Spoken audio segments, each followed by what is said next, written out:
com o Fernando Fernandes, da empresa Lila. O Fernando Fernandes é diretor-geral da Lila, companhia de máquinas. Ele tem desenvolvido sua carreira junto à empresa há mais de 20 anos.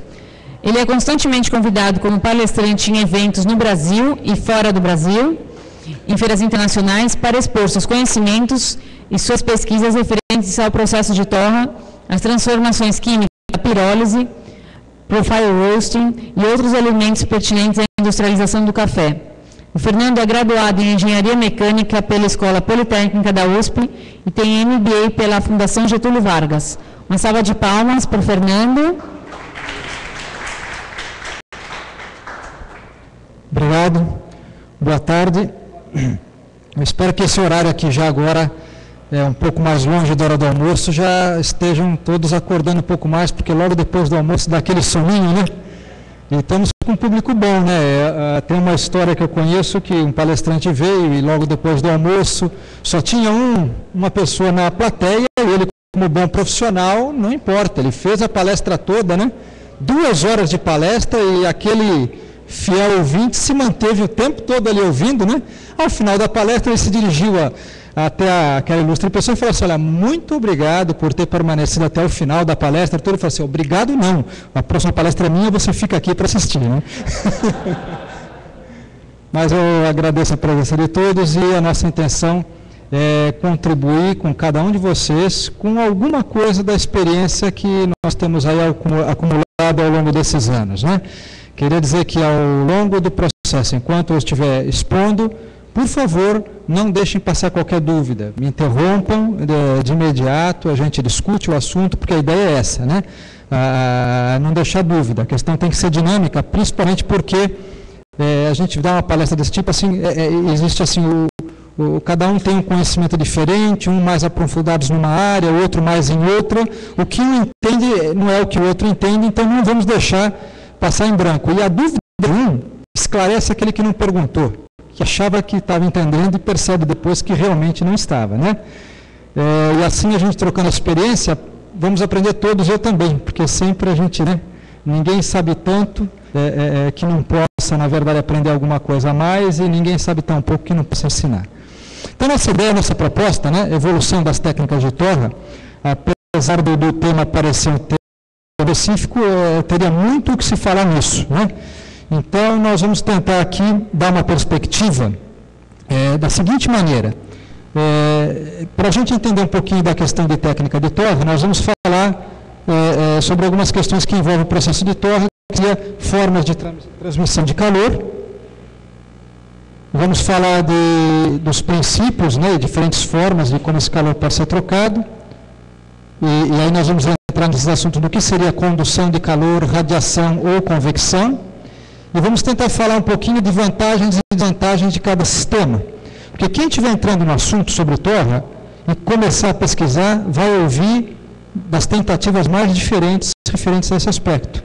Que, se você não estiver muito bem informado, vai confundir a cabeça. Então, vamos tentar falar um pouquinho sobre isso. Vamos falar também, vamos fazer uma coisa muito interessante, né? Dizem que quem conhece a história não repete os erros que já foram cometidos no passado. E essa é uma verdade fantástica. Então, eu sempre acho importante a gente tentar olhar o histórico da evolução dos processos de torra, para a gente tentar aprender o que se resolveu no passado e não cair em erros que foram cometidos no passado, tentar sempre caminhar para frente, né?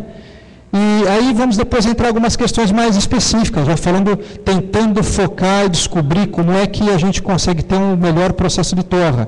Então vamos falar um pouco sobre leito fluidizado, leito semifluidizado, e o que não é nem leito fluidizado, nem é leito semifluidizado, o que é melhor, o que não é melhor. Ok? Então aqui nós vamos ver aí diferentes tipos de torrador, e vamos analisar o que faz com que o café torre, né? E vamos tentar, vendo vantagens e desvantagens, ter uma conclusão sobre como seria a melhor maneira de se torrar. Nesta palestra, eventualmente algum que já tenha assistido minhas palestras, nós não vamos entrar, pelo menos não a fundo, na questão de profile roasting, ou receitas de torra. Nós vamos entrar nesse assunto de maneira a entender o processo como um todo. nós vamos entrar em alguns pontos que eu diria até mais básicos e mais importantes. Básicos não na simplicidade, mas na importância deles. Ok? Prontos? Então vamos lá. Primeiro vamos falar sobre essa questão da troca de torra, né? E sobre condução, radiação, convecção. Vamos entender um pouquinho disso aqui. E não tem nada de tão complicado, né? Não precisa ser mestrado em engenharia mecânica para tentar entender isso aqui. Primeiro, o que é troca de calor? Né? Troca de calor é uma forma de se transferir energia. Né? O que ele vai ter a ver com o processo de torra? Né? Nós vamos ter que transferir energia de alguma forma para o café para que ele possa torrar. Ok? Alguns pontos aqui básicos aqui que vocês estivessem numa aula de termodinâmica, vocês vão ter que aprender. Calor, ele sempre passa, né, do corpo que está mais quente por corpo mais frio. Né? Algo, né, parece algo, mas sempre passa do corpo mais quente para o mais frio, até que a temperatura de dois corpos se atinja a mesma temperatura e aí não há mais troca de calor. Mas nós vamos ver que esse princípio simples vai se aplicar a tudo que nós vamos estar falando. Né? Essa aqui, na termodinâmica, é chamada lei zero da termodinâmica. Então, tudo tende a um equilíbrio, né, de temperaturas.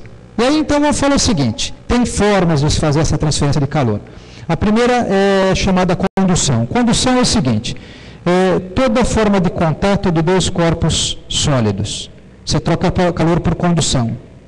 Eu tenho aqui uma frigideira, está no fogão, e eu estou inadvertidamente mexendo aqui, encosto o dedo lá, muito rapidamente, né? Ai! Né? Tal. Então, essa troca de calor, ela foi por contato. E ela é chamada de condução. Ok.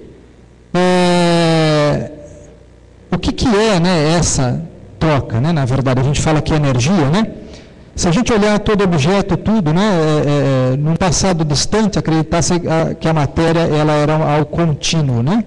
E depois, com a evolução da ciência, foi se vendo que a matéria é descontínua. Então, aí vieram a questão da descoberta dos átomos, das partículas dentro do átomo, do próton, elétron e tudo isso.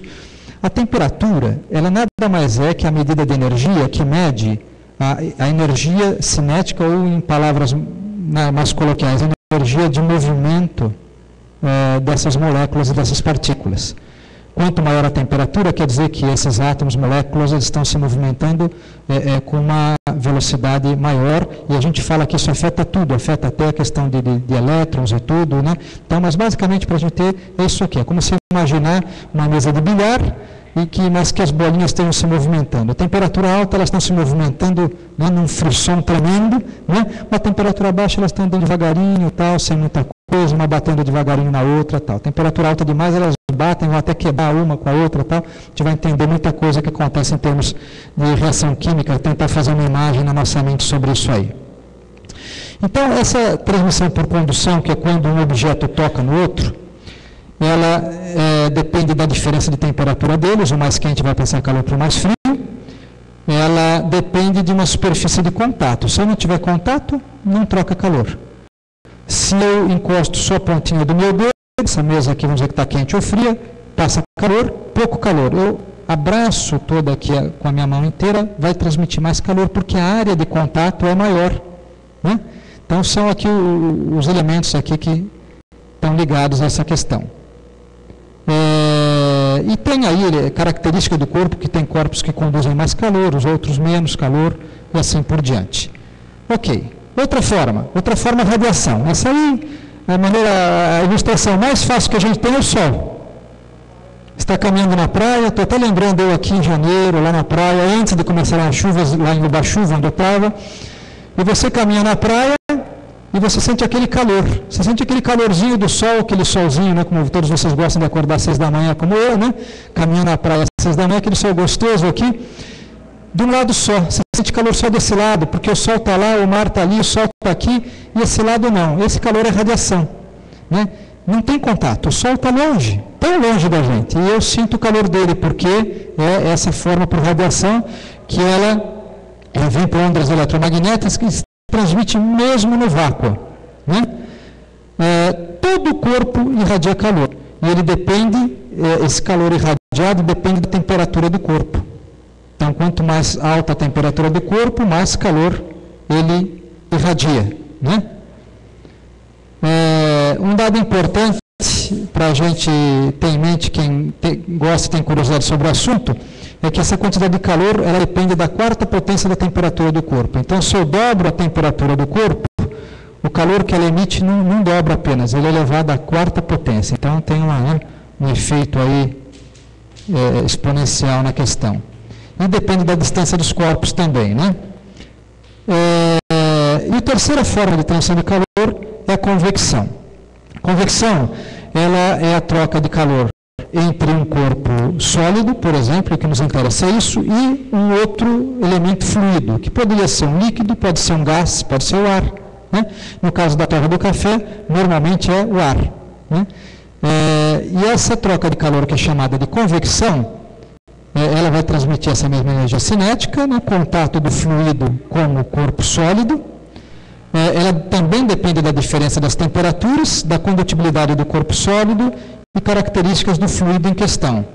Depende, anotem aqui, então agora quem já começou a dormir, dá uma acordadinha, olha, porque essa é uma das principais que a gente tem, depende da velocidade do fluido.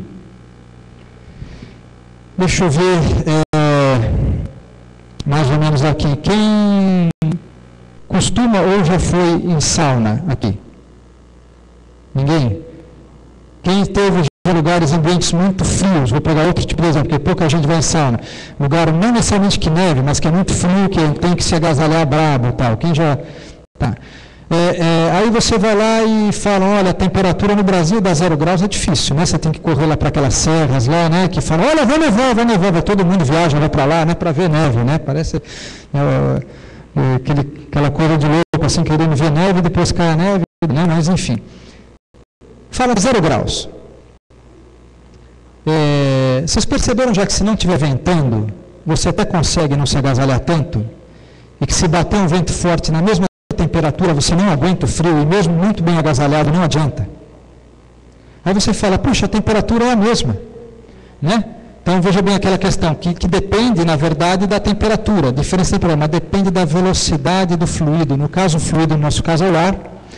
E quando venta, ele tem velocidade, e essa velocidade faz com que mais calor seja transmitido. No caso, é o nosso corpo perdendo calor para o meio.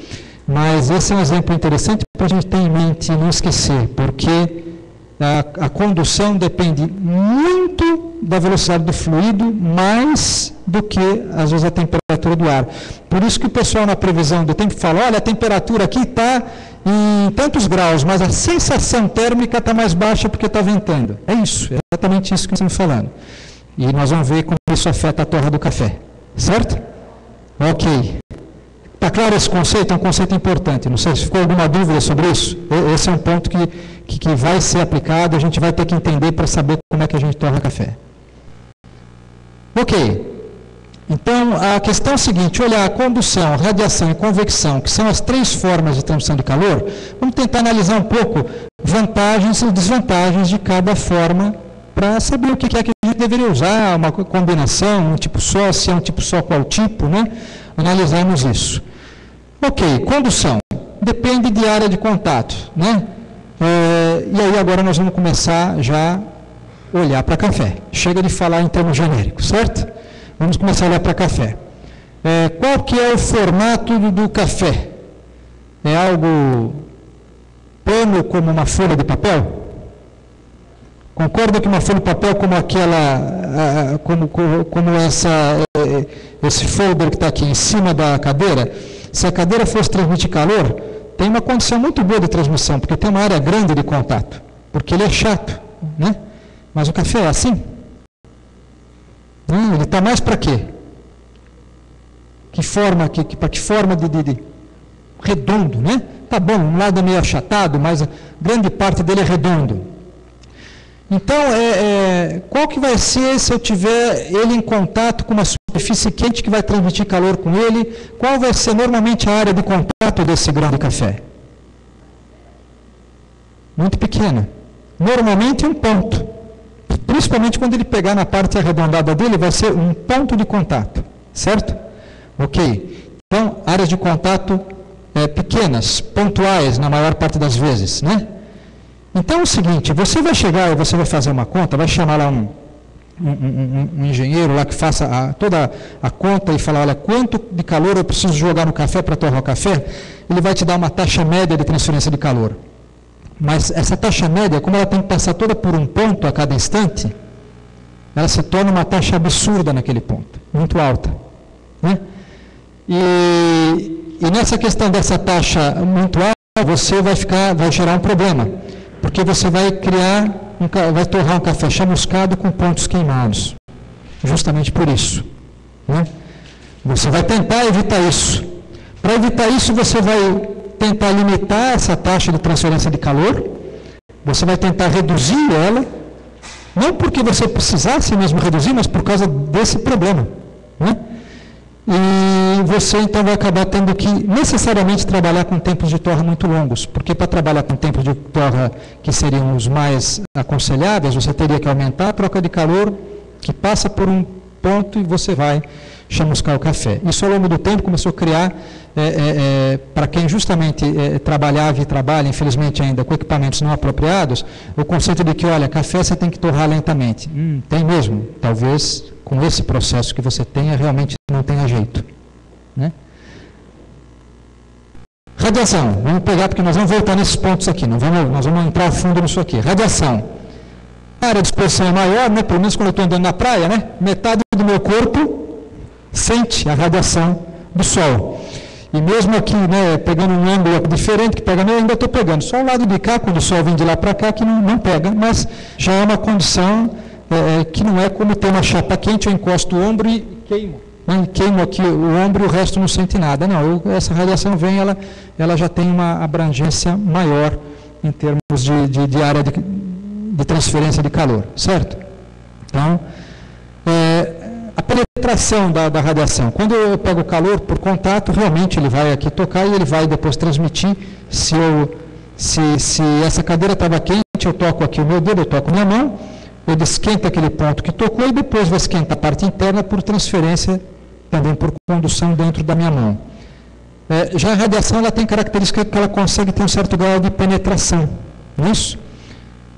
Quem já teve algum problema de contusão, tendinite, alguma coisa, teve que fazer um tratamento com infravermelho? Alguém jamais passou, eu já tive que fazer isso, infelizmente, né? Eu gosto de correr, não adianta, dá uma tendinite, você vai lá e o cara manda você pôr gelo uma hora e depois quando você vai lá ele faz lá um infravermelho. Então a gente vê aqui, né, o espectro da luz, né, que você tem aqui a luz visível, está aqui, uma faixa de luz visível, para cá você tem infravermelho, olha aqui o nosso micro-ondas aqui, ó, né? E para cá você tem ultravioleta, que você tem que passar lá o filtro solar para não se queimar quando vai na praia, e para cá raio-x, raio gama e tal, né? Na verdade, quanto mais para cá a gente vem, né, que é o que fala que quanto menor o comprimento de onda, maior a penetração, mais penetração tem. Então você vai falar, vou escolher uma frequência de radiação que tenha ampla penetração para poder torrar o meu café, que eu vou fazer um torrador por radiação. Aí você vai trabalhar com raio-x, ninguém vai poder tomar porque o teu café ficou radiativo, né? Então isso é um problema, certamente. Então nós não vamos vir para cá. Por isso que o alimento que você esquenta no micro-ondas, ele não vem para cá, ele vem para cá. Não é nem infravermelho que é o que você usa aqui, o infravermelho que a gente usa no tratamento de fisioterapia, ele tem mais penetração do que o que o micro-ondas usa, né? Razão exatamente, porque um usa outro, eu não saberia explicar, mas o fato é que está aqui. E se você vier para cá e a penetração é muito baixa, né, quase não teria efeito. Mas micro-ondas trabalha aqui e tal. E a gente sabe, né, que o que acontece quando você pega uma lasanha congelada e você coloca ela na potência máxima dentro do forno micro-ondas? Oi? Não esquenta. Você está fervendo ela por fora e dentro ela está... E aí você vai comer por dentro congelado. É uma culinária diferente. Você é quente e frio, tá? Um negócio legal, né? O que acontece? É o problema da penetração. Você não consegue ir lá fundo. Você tem que jogar uma potência menor para dar tempo para que aí a coisa aconteça. Mas o fato de haver alguma penetração, você fala assim, isso aí poderia dar uma ideia para nós. Legal, eu tenho alguma penetração, eu vou usar radiação. Se você tem um corpo só, é uma coisa. Imaginem um torrador de café. Imagine uma quantidade de café Vamos falar de um torrador pequeno, né? Nós estamos falando aqui muito de café gourmet, expresso, vamos falar de uma máquina que torre quanto aí? 20 quilos? Podia falar até menor, 5 quilos. Eu vou ter que ter um elemento que irradie esse calor. Né? E aí você tem formas diferentes de materiais que vão talvez poder emitir, inclusive até algum infravermelho. Poderia fazer de micro-ondas? Poderia também, certo? Tem tecnologia para isso. Ou existem materiais que, quando aquecidos, vão emitir infravermelho. Materiais cerâmicos normalmente fazem isso. Né? Mas esse café, você vai ter um bloco de café que, mesmo que você, de alguma maneira, tente levantar mecanicamente, você tem uma quantidade de produto. E essa radiação vai bater nos primeiros grãos e nos outros não. Né? Então, você vai ter um problema. Aí, problema, modo de dizer, eu diria que isso seria melhor que condução. Por exemplo, condução eu diria que é pior, porque você só vai ter onde estiver em contato com uma chapa metálica quente e vai transmitir o calor. Não, mas eu ponho chapas lá dentro, no meio, para que elas entrem e tal. Ainda, você começa a olhar lá dentro e você vê quanto café vai estar sem ter contato e um contato por ponto, uma superfície quente. Então, a radiação seria melhor do que a condução, certo? Mas a questão é, será que é o ideal? Então, vamos analisar agora a questão da convecção. A convecção, ela permite a máxima área de troca de calor. Né? Claro que aqui vamos fazer algumas observações depois de outros elementos que tem que garantir isso. Mas vamos pensar então, primeiro para depois a gente ir para vários grãos, vamos pensar num grão. Se esse grão está aqui, eu vou torrar esse grão com ar quente por convecção. O ar quente é o fluido. Eu passo o fluido através do grão. Qual que é a área de contato entre esse ar quente e o grão? Toda a área. Toda a superfície do grão. Não tem uma face, não tem um ponto, é toda a área. Porque o ar vai envolver todo o grão. Claro que vamos olhar depois, vamos chegar daqui a pouco lá. Nós temos que ter alguma coisa nesse processo de torre, nesse equipamento, que permita que esses grãos estejam realmente em contato com o ar e não em contato com outros grãos. Né? Você tem que ter alguma área livre em volta, essa área do grão livre em volta, porque aí naturalmente o ar já ocupa o espaço e vai fazer a convecção, e agora a gente começa a entrar, dependendo da velocidade do fluido. Né? Mais importante do que a temperatura desse ar é a velocidade do fluido. Ok. Então, a taxa média, né, ela também não concentra em um ponto, ela fica espalhada. Então, você consegue, na verdade, ter que essa taxa média de transferência de calor, ela seja igual, né, distribuída por igual, e esse dá uma condição ideal de torre melhor do que, na verdade, a própria radiação, que não consegue fazer isso e outra. Se você conseguir, de alguma maneira, levantar e levitar esses grãos, esse ar vai passar por todos eles, e a radiação não chegaria em todos eles. Aí a questão a gente vê depois como é esse outro ponto de ter os grãos em levitação, ele é feito, que soluções existem hoje para fazer isso. Ok? Então nós podemos ter grandes taxas de calor quando necessário, e aí, se torrar mais rápido ou mais lentamente, o que é melhor ou não, já não vai haver mais uma limitação por causa de um sistema deficiente de troca de calor. Você vai trabalhar isso pelo processo, por aquilo que for melhor para o processo em si. Né? Que aí entra o ponto que entra as curvas, receitas, o que é chamado de profile roasting, que são na verdade as curvas de torra, o que vai ser melhor para você atingir aquilo que você quer, mas você com esse tipo de processo vai ter liberdade para trabalhar da maneira que você bem entender. Né? Então, você vai trabalhar tanto tempos de torra curtos como longos, né? Você vai ter liberdade para trabalhar uma torração uniforme em toda a superfície, né? E ela vai ser, na verdade, de fora para dentro. Nessa parte do aspecto que vamos dizer assim, a ciência das curvas de torra ou do profile roasting mais estuda para tentar atingir os padrões de bebida que cada um quer e mais apropriados para cada matéria-prima. Ok. Agora a gente entra naquele passo que eu falei o seguinte, nós vimos aqui um jogo de coisas assim, um pouco assim na parte mais científica da coisa, né, sobre o processo de torra. Vamos olhar um pouquinho de história, né? O que aconteceu ao longo do tempo. Esse é um aspecto bastante importante, como eu falei. Quem conhece história não comete os mesmos erros do passado. Vão cometer outros. Vamos cometer outros, mas vai ser função da geração futura não cometer os erros que nós cometemos se eles também estudarem história. Meados do século XIX, né? Nós estamos no século XXI, né? Meados do século XIX. Né? Aqui eu não estou mostrando lá uma frigideira, mas certamente muita gente já torrou café com uma frigideira, né? E torra, né? E torra. E nós estamos basicamente falando de calor por condução, né? Você joga lá aquela chapa quente da frigideira e você tem que mexer, porque se ficar num ponto só, quer dizer, já é ruim um ponto por vez. Um ponto sozinho você não vai nem torrar. Você vai só queimar um ponto e o resto fica cru, né? Não tem jeito, né? Mas é isso aí. Esse é o famoso torrador de pó, né? Isso aqui são aí fotos aí tiradas de livros aí que tratam da história do processo de torra, né?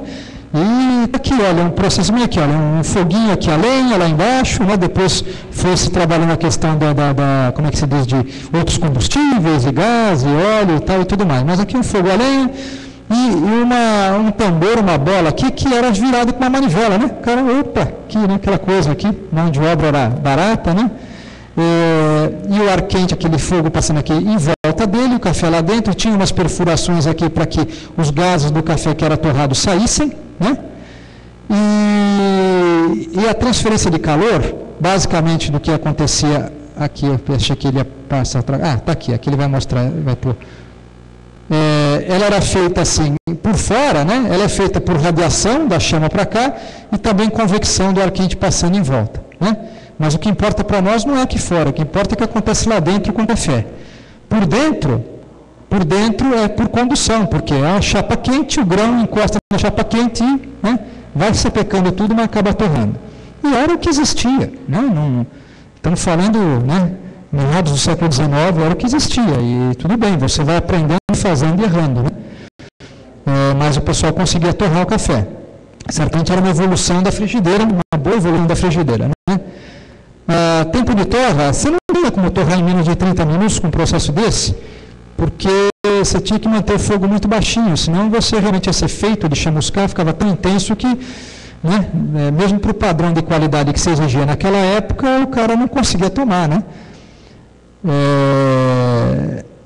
E, claro, o principal problema, limitação do tempo de torra, chamuscava o café, principalmente se a pessoa tentasse torrar mais rápido. A gente vê aqui uma outra foto, tal. Essa é uma evolução, né? Mas uma evolução mecânica, né? Motorizaram, puseram um motor, né, no tal do torrador, de forma que o sujeito lá não tinha mais que gastar a energia, o braço dele lá, o tempo todo lá para ficar virando o danadinho. Então você tinha aí um motor que fazia esse papel, mas você vê que, na verdade, o básico não tinha mudado nada. Aqui nós temos depois uma fase posterior, uma evolução que eu coloquei aqui como evolução aparente, porque na aparência você olha e você fala, tal, né? Mas na hora que você vai dar uma analisada a fundo, você vê que não melhorou muita coisa. Então foi quando surgiu, na verdade, aí, o torrador de cilindro, né, os primeiros, né? E você vê aqui o ar quente, que poderia ser lenha aqui, mas como poderia ter um queimador aqui jogando, então o fogo, o que é chamado de combustão direta, é isso, né? O fogo aqui, logo abaixo aqui do que seria a câmara de torra, né? Mas vocês veem que o resto não muda nada, o ar quente passa em volta do cilindro, o café está lá dentro, a parte perfurada aqui, o vapor sai e no final tudo lá dentro acontece o quê? Condução novamente, condução da chapa quente, das pás que estão lá dentro, né, entrando no café, tudo quente, passando por condução para o café. Então eles viviam o mesmo problema. Quer dizer, eles tinham a mesma limitação. O que foi é que ganhou um perfil industrial maior, torradores maiores, né? E justamente você tinha aqui um grau de automação maior, onde né, você tinha já aqui um queimador que não precisava alguém ficar pondo lenha, e tudo virava sozinho e tudo bem, né? Ok, então, outra coisa, eles colocaram fluxo de ar forçado, né? Então ele puxava o ar, logo ele passava o ar forçado em volta do tambor e podia transmitir mais calor, mas também ele não conseguia, porque ele chamuscava o café, né? Então, basicamente, aí, no início do século XX, né, século passado, aí nós tivemos um passo de evolução real, né? Aí, nessa coisa. Então, eles pegaram o torrador, que eu não sei se está aqui, está atrapalhando a visão de alguns de vocês aqui, deixa eu puxar para cá, mas você tem aqui o tambor, mas percebam a diferença fundamental que aconteceu aqui. O fogo está aqui embaixo, o ar quente vem, ele toca aqui no cilindro, mas ele também entra no cilindro. Então, nessa fase foi a primeira vez que colocaram o ar quente entrando lá para dentro da câmara e era sugado por um ventilador, saindo por aqui e aí jogado para fora. Quando esse ar quente entra lá dentro da câmara de torre, nesse caso, você passa a ter convecção, porque você tem o fluido quente atravessando o produto e você começa a ter convecção. Quem que aqui já trabalha para tentar não deixar o grão todo acumulado aqui num ponto só, para que só uma parte dos grãos receba o ar? É o movimento desse cilindro, que se você chegar numa rotação correta, esse grão, se você virar muito devagar, o grão só fica aqui embaixo, não sai daqui. Tem paz aqui, mas não sai daqui. Se você virar mais rápido, ele vem aqui numa rotação, sai no ponto certo que ele chega aqui em cima e cai. Beleza. Você vai conseguir formar uma cortina de grãos de café caindo. Se virar rápido demais, ele gruda aqui na parede. Então, você tem uma rotação certinha para trabalhar isso aqui e fazer isso. Então, essa já era a técnica usada para você conseguir ter esses grãos aqui no ar e o ar passando através dele, mesmo que muito próximos um do outro, o ar ocupa todo o resto do espaço e você tem a área completa de contato para transmissão de calor. Né? Só que veja qual que é o problema dele ainda. É um passo real, mas ele mantém ainda uma porcentagem não pequena da transferência de calor por condução, porque o ar quente passa aqui pela chapa do cilindro, em contato com ele, e todo o material metálico, que é aquilo que se trabalha, é o material mais, hoje em dia a gente fala de indústria metalúrgica, quer dizer, metal é um material muito usado porque ele é um material fácil, de fácil conformação, de trabalhar de uma forma fácil, economicamente viável. Todo o material metálico transmite calor muito bem. Então, você pega essa chapa que fica muito quente, em contato com o grão, e ela transmite muito calor para os grãos. Então, eu tenho convecção, isso melhorou, mas eu continuava com o problema que eu ainda tinha condução, chapa quente em contato com o grão, chamuscando o café. Como, na verdade, passou a ter uma melhoria por causa da convecção, conseguiu-se já trabalhar uma redução no tempo de torre do café. Então, já não era de 30 para mais, ficava entre 20 e 30 minutos. Se alguém tentasse torrar em menos de 20 minutos, o que acontecia? Dentro do que a gente falou, vamos ver se eu meço aqui, se vocês já estão dormindo e tudo, ou ouvir alguma coisa. Se eu tentasse trabalhar aqui, mais curto do que 20 minutos, o que aconteceria com o grão de café se eu tenho condução ainda? Chamuscar o café, mesma coisa. Então, você vai ter uma amargura indesejável, devido a parte do produto, pequena que seja, pequenos pontos chamuscados vão ser suficientes para interferir no sabor da bebida. Ok? E, justamente, tempos mais curtos provocavam pontos queimados devido à condução. Ok. Meados da década de 30, surgiu, então, na verdade, os primeiros torradores que tinham uma fonte externa de calor, que era o primeiro passo para que se tivesse um torrador de convecção pura, que é o ideal. Então, uma fonte, uma fornalha, uma fonte externa de calor distante, vamos dizer assim, do que seria a câmara de torre, de forma que só o ar quente é conduzido para dentro do cilindro. Existiram equipamentos que passaram a ter a fonte externa, mas ainda assim jogando o ar quente para baixo do cilindro e passando por fora dele antes de entrar lá dentro. Não adianta nada. O problema é mesmo, não adianta nada fazer a fonte de calor externo e manter esse ar quente passando por fora do cilindro. Tem que se encontrar um jeito de que o ar quente passe só por dentro dele, para não aquecer, na verdade, nenhum material metálico e trabalhar exclusivamente com convecção, de forma que você fala, olha, meu calor todo que eu transfiro em toda a superfície do grão. Vocês entendem por que eu estava falando no início, quer dizer, hoje nós não vamos entrar a fundo em termos de receita de torra e profile roasting, mas que isto é básico, não que não haja complexidade, vocês vão ver que tem ciência por trás disso, mas é básico no sentido que se eu não tiver isso, esquece todo o resto. Esquece. Não adianta eu querer trabalhar a melhor receita de profile do mundo para colocar se eu tenho um problema na parte da questão básica de como transferir o calor. Esse é o ponto fundamental. Né? Então, com isso eliminou-se a condução, né, de calor, convecção meio dominante de troca de calor, evita os pontos de queimado, né, possibilita tempos de torrados curtos, se assim a tua necessidade pedir, porque quando a gente vai estudar profile tem horas que você quer mais, horas que você quer menos. Né? E aqui, essa última fase, eu não gosto tanto dela, tá? Tempo ideal entre 8 e 16 minutos, para mim ideal é uma palavra meio complicada, porque depende do que você quer do café, melhor do que isso, depende do que o teu cliente quer do café, né? Porque ele que deveria na tua cabeça estar determinando o que você vai fazer, é isso?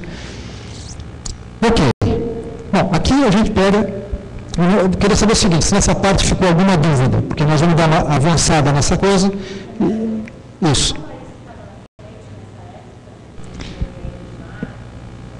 Qual época? Nós passamos por muitas épocas. Se vocês pegar lá atrás, lá no início, eu posso estar errando, né? A gente dá alguma coisa assim, mas certamente a Alemanha era um deles, né? A Alemanha era um deles. Na hora que a gente chega nessa parte aqui de entrar já no século XX, essa nova tecnologia, ela vem do Brasil e ela vem dos Estados Unidos. Eu, infelizmente, tenho que dizer que hoje em dia se torna muito café com a tecnologia de um século atrás, porque ela é mais barata. Tem jeito, ela é mais barata. Fazer uma fonte de calor externa, fazer com que o ar não passe em volta do cilindro, tudo isso é mais caro. Né? Mas ela, por incrível que pareça, a gente fala assim, o Brasil não produz tecnologia, tal. E às vezes acontece isso também, você surge, hoje em dia, obviamente alguém tem que inventar alguma coisa, né? Mas muita coisa que depois que o primeiro inventa, outros copiam. Né? Isso sempre vai acontecer, e é algo, eu diria, legítimo. Por isso que existem as leis de patente, mas mesmo a patente ela vence depois de um tempo, certo? Então, é legítimo. Né? Quem vive de tecnologia que continue desenvolvendo, porque você mantém a tua vantagem por um tempo e depois você tem que ter algo novo, senão outros não estão fazendo igual. Isso, não vejo nada de ruim nisso. Né? Mas os Estados Unidos e o Brasil estiveram envolvidos principalmente, a Europa demorou bastante para acordar para essa realidade, quando acordou também deu uma disparada grande, trabalhou forte nessa área, e nós vamos ver, aqui eu não vou ficar mencionando, obviamente, nem marcas nem fabricantes, mas vamos ver alguns tipos de torrador, não vem da máquina, mas vem do princípio de torra. Tá? Vamos ver já, inclusive, né? Antes, porque para a gente tentar analisar depois o que é isso, né? Porque tem torrador que é leito fluidizado, leito semi-fluidizado, e torrador que não é nenhum nem outro, né? Que é talvez a gente chama de torrador convencional. Nós vamos tentar entender o que quer dizer isso aqui. Então, hoje em dia, né? Depois que você evoluiu tudo, e isso tudo foi desenvolvido no século XX, né? Nesse aspecto, pouca coisa mudou, praticamente nada se criou nesses poucos anos do século XXI. Torrador de cilindro, que entra tanto torrador de batelado ou contínuo, os contínuos estão cada vez mais em desuso, mas existem alguns ainda trabalhando. Você tem os torradores aqui que parecem, na verdade, um panelão, né? Aqui um grande tacho, né? Que trabalha, veja bem, cilindro ele trabalha, aquela velha história, o ar quente tem que passar, às vezes tem ar quente por fora e todos têm também depois por dentro. Aqui você tem um fluxo de ar, né, nesse sentido, e você tem um eixo que vão ter partes que vão fazer uma movimentação aqui mecânica. É isso? Vocês vão ter torradores aqui que são um cilindro fixo com pás móveis. O ar entra, tem uma entrada e uma saída. Você vai ter torradores que não tem parte mecânica nenhuma envolvida nele. Você vai ter torradores que são simétricos ou assimétricos e que movimentam o produto somente com o fluxo de ar. Certo?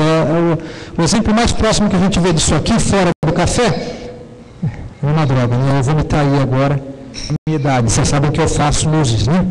Mas eu não sei, eu tenho traços de memória disso, tá? Mas o carrinho de pipoca, quem alguma vez viu o carrinho de pipoca, é a pipoca que fica jogando e fazendo a coisa, quase ninguém, eu sei, tudo bem, poucos, mas o carrinho de pipoca que fica fazendo aquela coisa e a pipoca vai e desce, e a ar que faz, é um exemplo típico disso, né? E você, então, mais ou menos o que acontece aqui, só o fluxo de ar, um fluxo muito forte, um volume de ar muito grande, vai lá e movimenta o grão sem que você use nada mecânico para fazer a movimentação. E tem lá, aqui já entra o nome do leite fluidizado, né? Leite fluidizado é o seguinte, o leite fluidizado puro, café, foi feito, eu nunca vi funcionando, mas conversei com a empresa que fabrica, que disse que tinha, mas assim, muito raro, usado em café. Que o leite fluidizado puro, ele seria, como a própria palavra diz, um leito, então você imagina uma mesa, né? Como se fosse uma cama, uma chapa toda perfurada. Agora eu vou dar um exemplo que não é o exemplo do carrinho de pipoca, todos vão saber. Quem já jogou, a maioria deve ter jogado, aquele joguinho que é uma bolachinha na mesa, você bate nela, ela vai deslizando, porque tem ar vindo embaixo, ela levita, né? Vários aí esses playgrounds eletrônicos que tem por aí, os caras têm também, na verdade, esse brinquedinho. Então, isso aqui é uma ideia de leite fluidizado. A única coisa que a gente só tem a bolachinha, mas o que faz ela escorregar tão facilmente é que ela está levemente acima dela, ela não está bem em contato com aquela superfície, porque tem ar saindo embaixo, certo? Então, a ideia do leite fluidizado seria você ter uma camada, na verdade, de grãos, em cima de uma mesa todinha cheia de furos, jogando ar. E esse ar que ela está jogando faria com que esse café desse uma leve levitada, se movimentasse, e aí você teria o que ele estaria chamando de leite fluidizado, e daí vem o nome. Ok? Aqui, vamos falar então, entrar em leite fluidizado e semifluidizado, e vamos falar o seguinte. Mas você fala assim, puxa, se praticamente não tinha, né, isso, não se faz esse torrador, como é que se fala em torrador de leite fluidizado hoje? Porque aí deu-se uma generalizada nesse nome. Né? Então, se a gente voltar aqui atrás, olha, torradores como esse aqui, que não são a mesa, mas torradores que movimentam o café apenas com ar, passaram-se a chamar leite fluidizado. Não era o nome mais correto, mas passou-se a adotar esse nome, leite fluidizado. Torradores com uma movimentação mecânica mista. O que seria mista? Que você usa um elemento mecânico e também o ar. Ou vamos dizer que o ar movimente o café, mas que você usa um elemento mecânico para ajudar a movimentação. Esse passou a ser chamado o torrador de leite semifluidizado. E você vai ter torradores desse tipo, e você vai ter torradores de cilindro que são convencionais ou semifluidizados. Qual é a diferença? Quando um torrador pode ser chamado leite fluidizado, quando ele vai ser chamado semifluidizado e quando ele é convencional? Aí depende do volume de ar por quilo de café que você vai jogar. Né? Então, é claro, o torrador tem muito ar, não tem nada mecânico, hoje em dia é chamado de leite fluidizado. O semifluidizado, ele é um torrador que vai atingir pelo menos aqui 5, aqui é a expressão normal metro cúbico, vamos ver para não confundir a nossa cabeça, 5 metros cúbicos de ar por quilo de café que você torra. Então, se você chegar nesse volume, você está dentro de um torrador de leite semifluidizado. Mas o que na prática acontece aí? Acontece que você tem tanto ar, que o ar ele ajuda na movimentação do café. Um torrador de cilindro que tenha sido projetado para trabalhar como semifluidizado e consiga ter todo esse ar, porque o problema é o seguinte, quando você tem muito ar, você carrega com os grãos embora. Então você tem que ter partes do equipamento desenhadas de tal forma que isso não aconteça. Quando você tem isso, você joga todo o volume de ar para o qual ele foi projetado, e você tem a movimentação mecânica do cilindro. Você tem um motor. Esse motor ele despende uma energia que, se colocar um aparelho, que é chamado amperímetro, você consegue medir esse consumo de energia do motor. Na hora que você entra com ar, o consumo do motor cai. Nessa hora que o consumo do motor cai é porque o ar está ajudando a movimentação. Entendeu? Ele levitou o grão e o grão ficou mais leve nele. E você percebe o efeito de uma forma prática dessa forma. Mais um número, não é mágico que o pessoal só usa seria esse número aqui de 5 nanômetros cúbicos por quilo de café. Mas o número, quem usa, a Nestlé usa muito no centro de pesquisas dele, eles usam muito esse tipo de avaliação. E a movimentação ela é mista, né, mecânica e pneumática. Né? O que tem de vantagem um torrador de leite fluidizado ou semifluidizado com relação aos convencionais? Ele consegue, quando necessário, transmitir taxas de transferência de calor maiores do que o outro. Por quê? Agora não me pegou. Por quê? Vocês têm que me responder. Eu não vou embora se vocês não responderem, mas eu vou tentar explicar melhor. Por que vocês acham que um torrador de leite semifluidizado ou fluidizado vão conseguir ter taxas de transferência de calor maiores do que o convencional que tem pouco ar?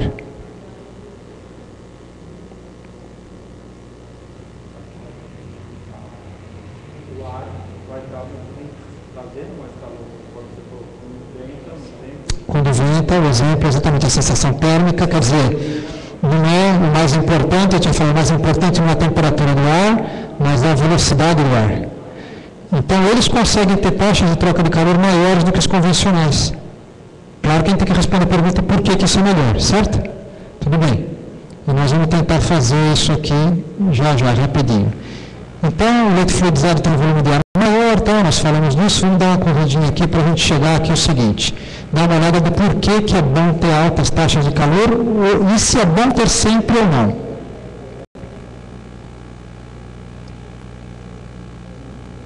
Pergunta, o que faz o teu café torrar? Vou tentar explicar isso aqui em 5 minutos para a gente fazer um fechamento. O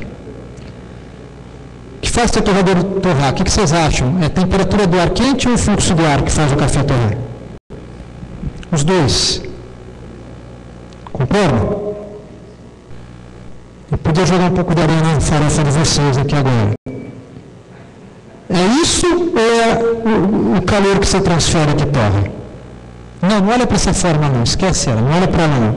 Só lê aqui, troca de calor. Não olha para a forma não. Troca de calor. É a temperatura do ar e a velocidade do ar ou é a troca de calor que torra o café? Troca de calor? Não, temperatura e a velocidade do ar são instrumentos da troca de calor. Eu vou dizer ainda que esse é um ponto-chave da questão para a gente entender. A gente tem alguns pontos-chave, a gente fala, presta atenção na velocidade do ar, agora fala, presta atenção agora. Tudo isso aqui é ferramenta, nenhum deles torra café. A temperatura do ar não torra café, a velocidade não torra café, eles são instrumentos do calor. Quer dizer, eu uso isso para gerar calor, para mandar calor para o café. Mas não é o calor que torra o café também. E agora esse ponto, presta atenção, não fiquem com dúvida e me perguntem se não entender. Porque é o seguinte, ó, a temperatura do grão é o que manda. Você tem lá o grão de café. E o que acontece na torra são reações químicas, né? Pirólise, Maillard, tem um monte de reações químicas que acontecem lá. E toda reação química, toda, precisa de energia. Toda. E temperatura é uma medida de energia. Se a temperatura estiver baixa, pouca energia, tem reação que não acontece nunca. Temperatura mais alta, começa a acontecer pirólise. Entendeu? Então, temperatura. Então, na verdade, se o café já estivesse numa temperatura elevada, eu só fechasse tudo e não tivesse, eu não precisa dar calor nenhum. A temperatura é um nível de energia necessário para que a reação química da pirólise aconteça. Então, o calor é um instrumento que eu uso para elevar a temperatura, e aí está toda a ciência. Tudo que vocês vierem estudar, infelizmente não é o nosso tema de hoje, está resvalando nesse assunto sobre receita de curva de torra, ela tem que olhar para como você controla a temperatura do grão ao longo do tempo, porque a temperatura do grão é que controla a pirólise, que controla a tua torra. E você vai ter que fazer testes e mais testes com como você controla ela ao longo do tempo para chegar no café que você quer. Então, esse é o ponto-chave, né?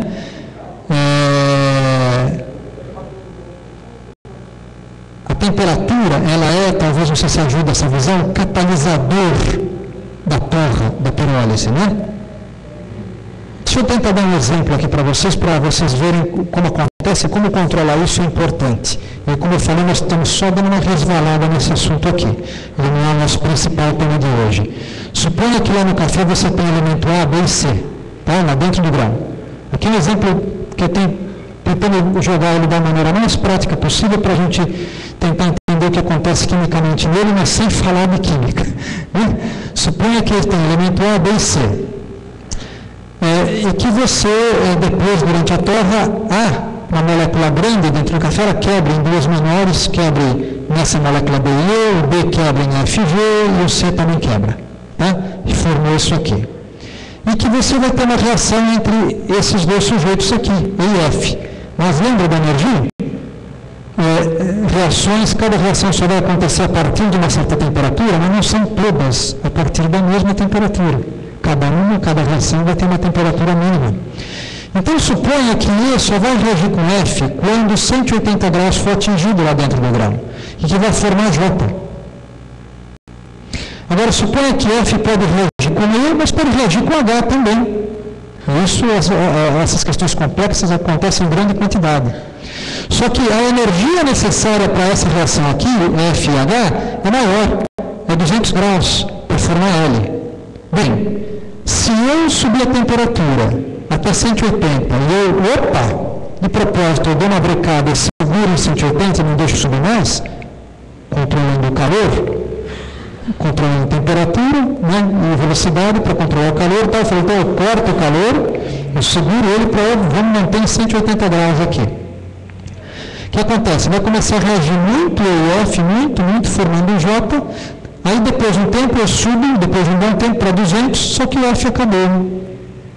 O F reagiu todo.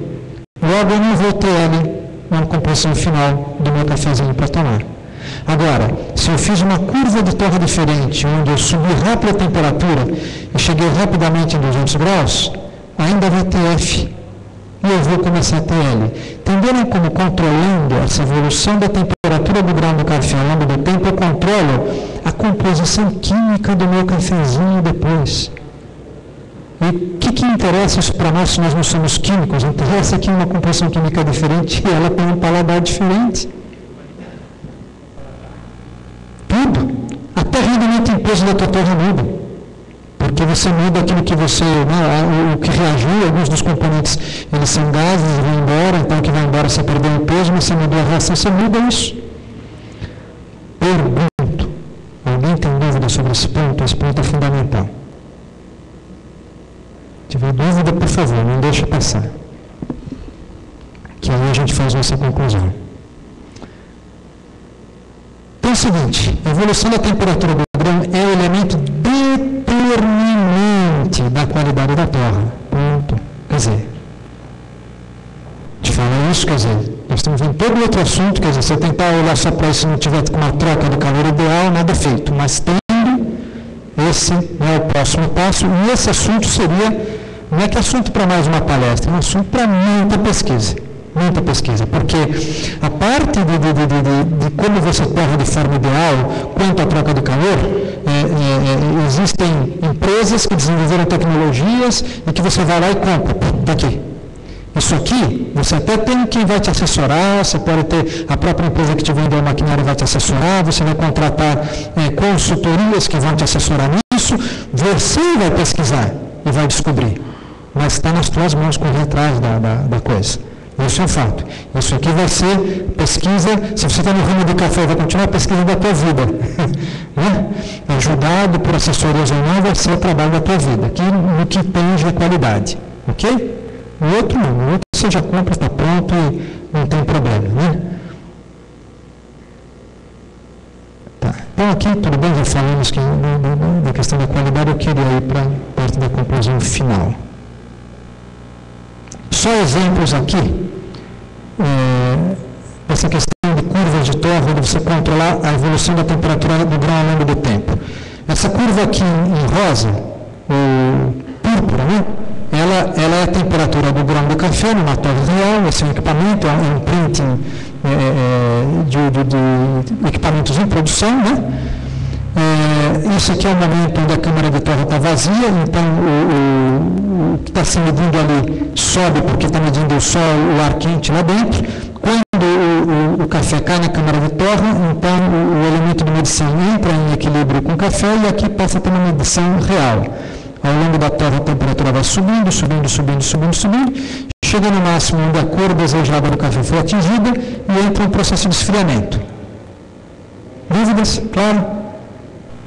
Beleza, então está aqui, qual que é a ciência quando você estiver trabalhando isso aqui? Que você determinou a qualidade do teu café, você quer essa curva. É conseguir fazer sempre a mesma curva. Repetibilidade. Poder ter sempre a mesma bebida, ok? Porque se você mudar a curva desse jeito, mudou a bebida, acabou. Não, mas o café é o mesmo, a matéria-prima é a mesma e a cor final é a mesma. Tua bebida mudou. Acabou. Por quê? Por causa daquilo que nós explicamos antes. A temperatura do grão, que é o elemento fundamental, e o jeito que ela evoluiu ao longo do tempo mudou, você mudou a tua composição química final, você mudou a bebida, você mudou tudo, mudou o aroma, paladar, tudo. E você pode brincar com isso à vontade. Aqui, ó, outra curva. Aqui outra, aqui, ó. Isso aqui é 180 graus, olha lá, o cara vem, sobe, opa, eu estabilizo aqui, paro por um tempo aqui, porque eu tenho interesse em acentuar algumas reações químicas e depois eu volto a subir num outro ritmo diferente do inicial. Quer dizer, aí, como eu falei, esse é um outro assunto que vai, mas tem um ponto, falando o que isso está relacionado com o nosso assunto e qual é o melhor tipo de torrador. Aqui é o seguinte, para fazer isso aqui, por exemplo, uma curva como essa, eu tenho que ter uma taxa de transferência de calor enorme. Isso aqui requer uma energia enorme. O torrador convencional nunca vai fazer isso aqui. Você vai conseguir com um torrador de leite semifluidizado e leite fluidizado. Aí você fala assim, puxa, então é importante ter uma taxa elevada como a do leite fluidizado. Só que quando você faz isso aqui, que você segura, é uma taxa de transferência de calor quase zero. Não é zero. Se abaixasse mais, a temperatura até cairia. Então, aqui nesse momento, eu quero transferir muito pouco calor. E aqui uma taxa média. Eu poderia aqui chegar e fazer uma outra curva aqui no final. E aí vai entrar toda a questão. Estou no primeiro crack, segundo crack, eu vou reduzir a energia no crack e tal. Aí vai entrar tudo. Eu vou querer manter a temperatura mais durante o crack ou não. Aí vai entrar o assunto. Mas, como isso se conecta com o nosso assunto? Se conecta aqui. O ideal é que eu tenha um equipamento que quando eu preciso ele me dê uma taxa de transferência de calor grande, e aí não tem jeito, eu tenho que ficar ligado ou a leite fluidizado ou a semifluidizado. Ou uma taxa muito pequena. Agora, só quem é bom conseguiria responder essa. Pergunta. Um torrador de leite fluidizado puro consegue fazer uma taxa de transferência de calor baixa como essa? Não vou falar só a resposta, tem que dizer por quê.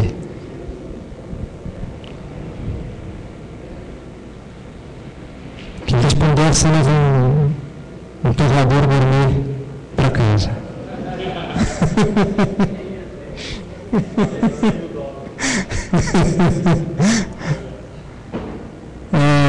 Vamos lá.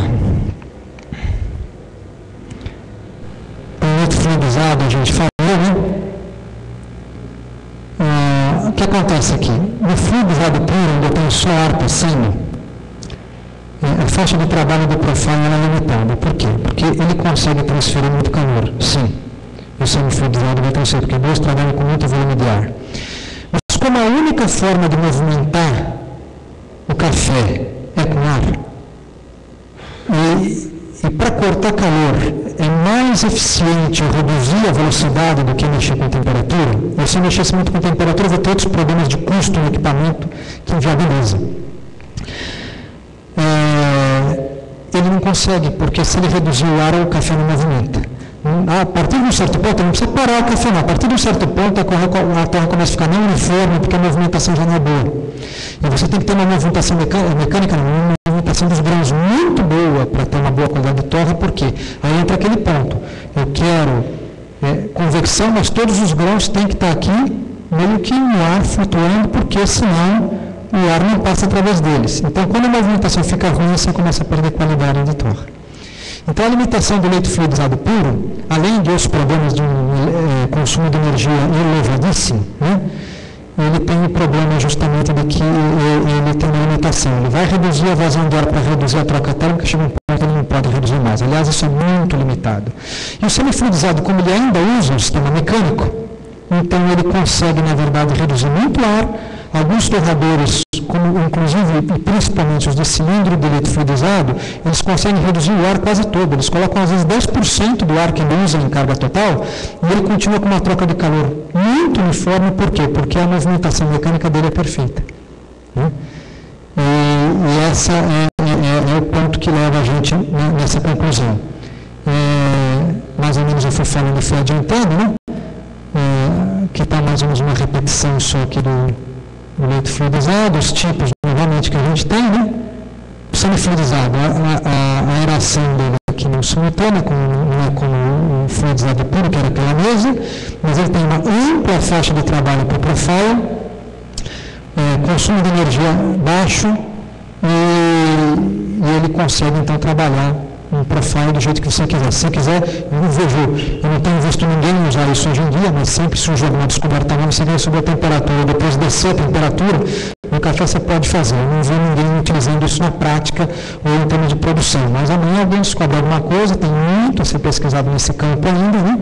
E alguém pode falar, não, eu vou sair fazendo isso se alguém me der um jeito de eu fazer, né? E hoje em dia já existe praticamente como você controlar uma curva de café do jeito que você quiser. O assunto que eu tinha era esse, eu passei 5 minutos do meu tempo, peço perdão, mas se tivesse alguma duvidazinha, por favor, não deixe passar em branco. Então, agradeço, muito obrigado pela oportunidade e estamos abertos aí para qualquer contato, questão de contatos, dúvidas futuras que vocês venham a ter, pode pegar aqui com o pessoal, né? E pode nos contactar a qualquer momento, tá ok? Obrigado. Obrigada, Fernando. Bem, Fernando está convidado também junto com vocês, tem um coffee break aqui sendo montado, enquanto é preparado o material aqui para a próxima palestra com o Paulo Tassinari.